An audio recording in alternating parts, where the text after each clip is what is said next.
Don Schumacher Racing's NAPA Dodge Charger. You had a very good car last week, couldn't close the deal. This week you got it done. Yeah, you know, you and I talked. Tobler brought a new car out, new DSR chassis in West Palm. We put last year's car upstairs after the final, serviced it and went upstairs. It's ready to run. And this new car just likes to be planted better early. And so he's really worked. He went a new clutch package.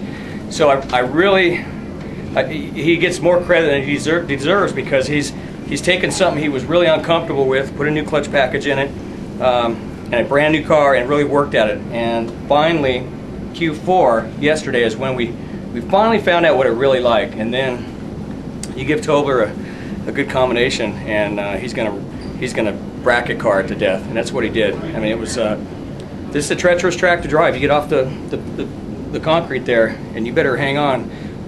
As you saw, some of the best drivers in the world, you know, hitting cones and hitting the wall. You got to be on your game probably more than any track we go to. So I just didn't want to let them down, and just a step on the gas and have that thing run 404 like it did second round, and the final round we knew Hagan was going to be tough.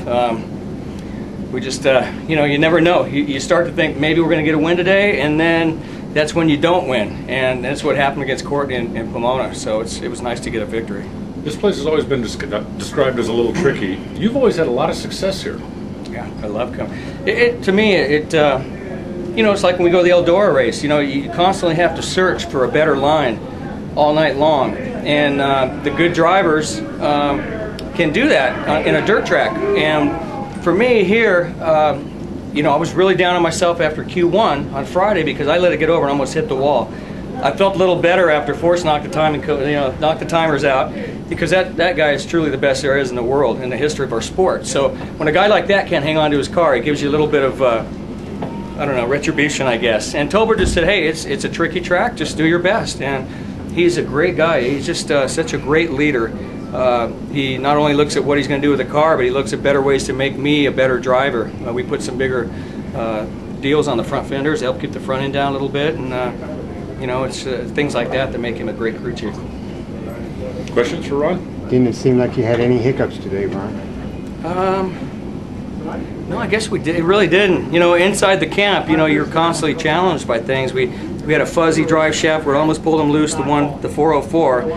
You know, little things like that he addresses the next run. But when I'm driving, I feel that and I think, oh my gosh, I'm going to lose the car, and it makes it through there. So to me, we were constantly having small hiccups, but he was constantly fixing them, you know, right away the very next round, and that's what makes him so great. Describe fuzzy drive shaft. Well, the tires would get out, and a lot of cars, you know, I know you guys in the fans saw a lot of cars pull the tires loose at 30 to 100 feet. Well, our car was almost going to do that, but he would save it with whatever he did with the clutch or with the timers.